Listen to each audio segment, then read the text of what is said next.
So welcome to Zoom In. I am so excited.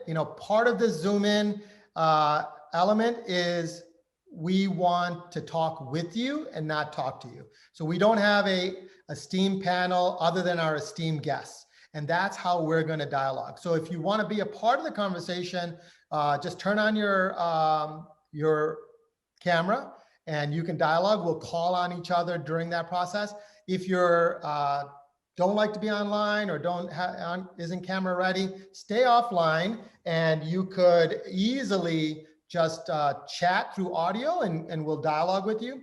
And if you don't like to do that, you could even put yourself on chat, and JTH will become the voice of the chat, and we move forward in that way. So first of all, thanks a lot. In 24 hours, we had 90 people register for this Zoom In about the future of higher ed 2.0. And it's really 2.1 for 2021. Everyone talks about higher ed 2.0, campus 2.0, whatever, but we really are 2.1. We should be getting to the next level, and that's why we do 2.1. So we are going to do a couple things today. We are going to talk about not going back. We've come out of a pandemic. We got to recognize, what don't we want to go back to, right? Because in order to really move forward, we got to recognize all the things that we shouldn't be doing still, because we now have explored it in a different way and say, hey, and I want to have that discussion. Second is, how do we make the campuses with a human touch? We're seeing machines come into play. We're seeing automation. How do we become frictionless through automation? But how do we become a little bit more human in that discussion? And we'll have that in our second topic. And then the final topic, and this is the real one that's going to be really potent, is we, of course, are going to identify everything that we are not going back to. We're going to identify how to become more human, how practices are done differently, right? But how do we rethink the systems that we all are designing or have worked with or are using, or even our students are using, right? How do we rethink that in a different way? And this is where the opportunity lies for higher ed. And I keep saying this. Everyone thinks Matt Alex doesn't like cloud, Matt Alex doesn't like ERP, Matt Alex doesn't like SIS. That's not the case. I just think we design for an old model, and we have a new operating model that's in front of us. And if we take that operating model and get that adopted, there is more work for all of us and vendors and everyone else in the market that we are going to be just a lot of work for us to do a lot of great things. So I'll stop there, see if anyone has any initial thoughts on that, and then I'll move to the first topic quickly.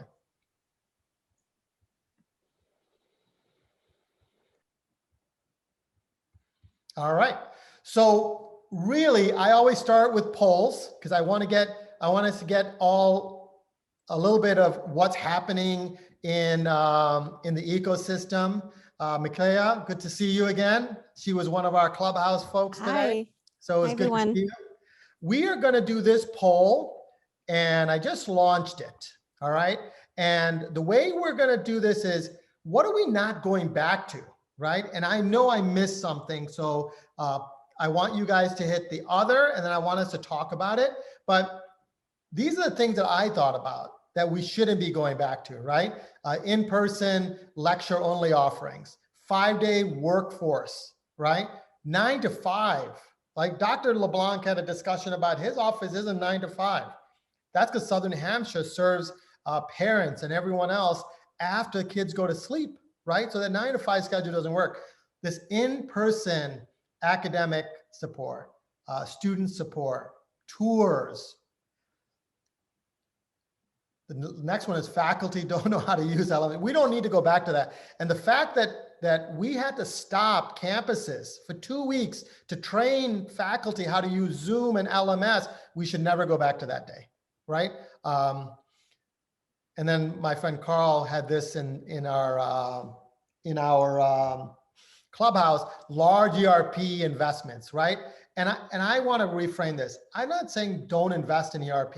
I'm saying let's start investing ERP in the right things of our campuses, right? Of course, cubicles. I lived in a cubicle. I had 40 people in cubicles when I was running an office. It's just not something we should be doing. It should be something we should be thinking about. Email, PowerPoint, and then other. So I'm gonna take just a couple more seconds. You could pick multiple choices here, so you don't have to pick one. Go ahead and pick every one that you think is appropriate. And anyone who wants to chime in, this is the time.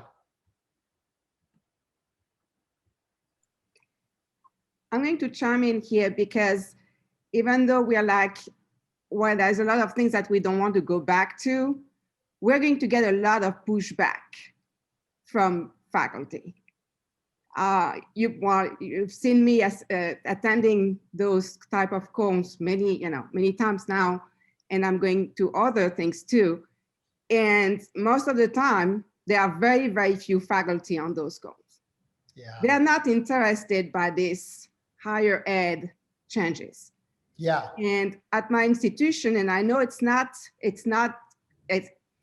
might be an exception in some cases, but it's also a good representation of many of the four-year institutions. Everybody is like, when are we going back to normal? And for them, normal is 2019. I know they're going to push back. And the problem is, even tenure now is not a secure thing. Yeah. So the people like us that are going to push back in the other direction, being like, let's not go back to 2019, let's move on with what we've learned through those kind of calls. We are going to be like really flirting with with that post-tenure review and kind of like, why don't you early retirement, early retirement. So Isabelle, this is one of the most important pieces that I think we all need to understand, because what we're really taking on now is the operating model, right? So the operating model that exists today has to be at least revisited. It doesn't have to be replaced. And what we mean by that is we have to start thinking about what are we doing now in the traditional sense? Because I think the traditional sense, and really quick, I'm going to give you 5 seconds to hit your submit button, because I'm going to finish the poll up really quick. Ready, set, and go. Okay, so that I can give you guys the results of the poll. All right, can you guys all see that poll results? Yes. So I want to have this discussion in this room about change, right? Because it's an important discussion. It is changing the operating model. And I think there is a path to a better operating model. And it isn't sunsetting everything you do traditionally, because I think traditional experiences, traditional ways of learning are still going to be needed. I believe there is a new set of tentacles that have to become more specialized, become more affordable, be more accessible. That is a different tentacle. It doesn't mean you have to replace the old tentacle. It just means that you're going to give your set of offerings of that. Now you have to invest in it and you have to try to do it. And I believe the other tentacle, this new tentacle, will eventually get bigger than the other tentacle, but you got to show it that way. I would love anyone's thought on change during this time. Yeah, Matt, this is Chris Lane. I've got one thought. I think the change is happening right before our eyes. The question is, will we make progress? So the change is inevitable, but the progress is really optional. And, when we think about change, our systems haven't really supported the new environment of higher education. So when you think of like continuing ed, a continuing ed student doesn't need to go through a long, arduous admissions process. They just need to get in the door. But legacy systems didn't really support all of that. So, how do we make progress and maintain, the structure of the past, but make progress, for the future? And, there's a lot of opportunity that we're all faced with. I don't know all the answers, but the whole structure of programs is changing right before our eyes. Oh, it's great. It's great. Yeah, hi, Matt. This is Jane Neapolitan. Um, I agree that the structure has to change. And I think now, for better or for worse, or somewhere in between, where we're using the technology in new and different ways, and we have to use it whether we like it or not. As Isabelle said, some people are kicking and screaming. However, those structures can change, especially if we have the support of good leaders. Leaders from within, as well as the leaders at the top who are in more formal roles. So my interest in all of this, because I come from the teaching and learning side of things, is about learning for innovation and the future of higher education. And that's the title of a book that came out last year by Joshua Kim and Edward Maloney. And I'm using that book with some graduate students who they're in the health professions. You know, they already have doctorates, but they want to go into education and academia so that they can help to support the best cutting edge programs in healthcare through different institutions, including higher ed institutions. Where are we going to get the leaders who can help bring about this vision? Because, you know, I'm personally, I don't care if some faculty don't want to do this. It's going to change whether they want it or not. So I want to help influence the newer faculty, the younger folks, and maybe those people who came through IT and they're doing collaborative work, and now they're working with faculty. I'm mentoring a person right now, not to disclose, you know, anything confidential, but I'm working with someone who had been in IT, had become an instructional designer, was leading the teaching and learning center at an institution, and is now an assistant provost. Yeah. What kinds of support do those people need so that they can make the connection between using the technology, changing the organizational structure in order to affect better teaching and learning? No, it's great. That's great. That's very awesome, James, as you shared that perspective, because I think that right now the change is happening and the change is inevitable, and we see different responses from faculty standpoint. As Isabelle mentioned, somebody maybe hesitate to not making the move or not making the change necessarily, and then they may retire early. And I working closely with the San Jose State University in the Bay Area, I see faculty start retiring because they cannot handle the workload as well as the overwhelming of all of the information that news to them that they never getting up. So that is the pushback and then response some of faculties are having. But also, some faculties are really get into the weed and then start building their skills, and a lot of time commitment that they have to invest in to learn how to use Canvas, how to design classes in Canvas, and in different LMS system as well. So some of the faculties are moving to that direction. But also what I'm seeing and what I'm represented for is that I see a lot of more younger generations that start having interest in teaching, and especially who are actually having a lot of experience in the workplace, and then they're seeing the gap in whatever the student are getting and learn in the school are different between what they actually doing in the workplace. So those people who have interest in trying to close the gap or make an impact right there, and they start making the move into more academic setting, which is that taking, as Jane mentioned, the experience, the situation that you coaching somebody or an IT background, and then they go into the instructional designer. So we do see a lot of the moving pieces and in across a generation and across portfolio, and people are right here. And then that's very fascinating to me, at least, because I seeing that we are innovating and we do something that changing the status quo, and then seeing that more people are willing to make the move, and some people hesitate, but some riser and innovator will be coming up, which is going to create a more engaging, more fundamental and more innovative learning in the futures, in the long run, like 10 or 20 years later as well. So that's kind of my perspective that I see. This is very interesting to listen to everyone here. This is good. You know, one of the things that I've been talking about is that higher ed is so built on what I would call like the tenure system. And I'm not talking about faculty, right? That's a whole different discussion. And I don't even want to get into it because that has an academic kind of realm to it. But I believe that different people at a university should do different jobs, right? The registrar's office person shouldn't be the registrar for 10 years. The financial aid director shouldn't be the financial aid director 15 years. The bursar should. The reason is you need different people having different ideas, allowing for that new ideas to come and seep into your workforce. And I was a partner at Deloitte, and I learned this, because they don't have one partner that runs one practice and that's a lifer.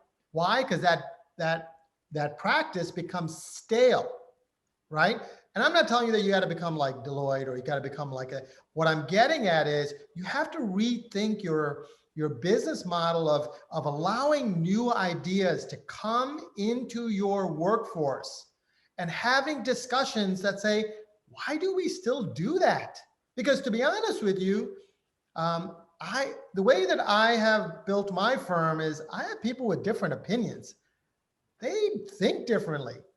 And I think that's the only way you build anything is you need different ideas, different thoughts, makes you uncomfortable. I think higher ed is a little bit like that. So that faculty member shouldn't be the only one designing that faculty product. No, let's bring instructional designer that never has taught something like that and bring them maybe gamers to help them design. It's that kind of discussions we need to have in higher ed, and that's when you become more potent. That's absolutely right, Matt. Go ahead. No, go ahead, Mikayla. So that's absolutely right, because I think that a lot of the school are start having more international design role coming on board to support the faculty. And then especially the private school, they start having outsourcing and they're working with the ID firms and ID company to help them create those programs. So to let the weight out of the faculty's shoulder, which is like you just focus on the teaching, we help you with the design component, and then we create the classes that you want to create. And the international designer role is super critical in because they provide different perspective, different the way that the educator can apply into their learning material and designing in the way that student want to learn the material. So a lot of faculties still have using the methodologies teaching centric, which is that they teach the way that they think is appropriate for the student. But in fact, it may be not, because the student nowadays is very smart, very tech savvy, and then sometimes the faculties will be struggle to keep up with that. And then whatever the faculty created is to be perfect, it's be wonderful material, but may not be applicable to that particular generation or the student. And that is a gap, and the gap getting bigger. So just like, it's very interesting point that you mentioned, Matt. That's good. I just want, from a top-down approach, there have been institutions that I've been to in my career, and I figure when you bring me in, you're bringing me in because of my experiences and the different views I have of higher education, the different types of institutions. I've actually been escorted from campuses because they really weren't interested in a diversity of opinion or looking at other things. They wanted it their way, and that was the way it was going to be. And so really, truly change, and you still see a lot of it today. Change has to start at the top. Right. And talking about transparency during these times and that. So how do we go and deal with all the individuals within an institution? And it's not my store anymore, it's our store. And it's not my career, it's the careers that we're generating for our students and our graduates and that.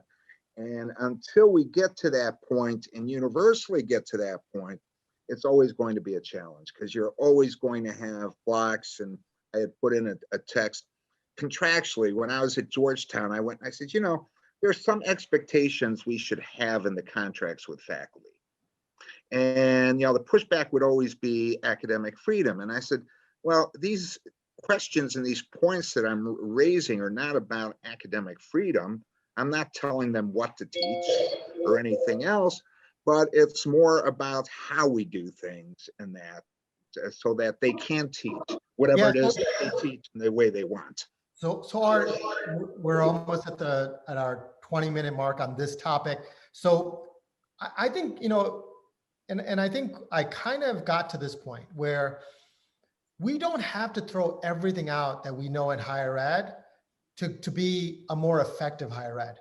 We just have to look at what we're doing now, because that operating model is still very important. There's still people, my daughter still wants to have a 4-year college degree, and we're going to go spend money on that, right? That is just part of what we're going to do. But I think the key is, how do we get people to start understanding that the operating model has to have a different look? How do we design for that? And you move forward. So any last thought before we move to our next topic? I see a bunch of people. I see Lindsay and Elliot. Anybody has any topic? Mary Beth, thoughts on it before I wrap this one up and we go to Can I just throw in technology on this topic? I think, for many, many years, right, you'd buy a piece of software or a platform and your school would tailor that to meet all the ins and outs of everything that you need to do. But I think with the way technology is shifting with, off-prem, cloud-based, you don't have the ability to tailor some of these software things like you've been able to do for the last 30 years. So I think technology is also a little bit of a driver here for kind of, I want to say, almost forcing those people to think outside the box, or making you think a little bit differently on, okay, my financial aid office can no longer do that. Like, we need to think of a very creative way and kind of tailor it within the new software platform to be able to do what it needs to do. Yeah. Oh. So that you're hitting it. We, in our pre-mingle, for anyone that's new to Zoom in, we do about a 15 to 20 minute pre-mingle before we come into here. We talked about it, JTH and Art and us, we were talking about how do you modularize the capabilities of the softwares that you have in a campus. So of course, the ERP and the SISs, they're the core, I would call the engines, right? But how do you wrap other modular innovations that allow for it to do really effective, frictionless activities as you move forward? And I believe, like I said to you, everyone thinks when I was creating my platform that, oh, Matt's against cloud, Matt's against ERP, no, Matt understands cloud, Matt understands SIS, Matt understands ERP. I'm telling you, the way we design is not set up for the future. We're designing 2019 processes and saying it's modern, and it's not.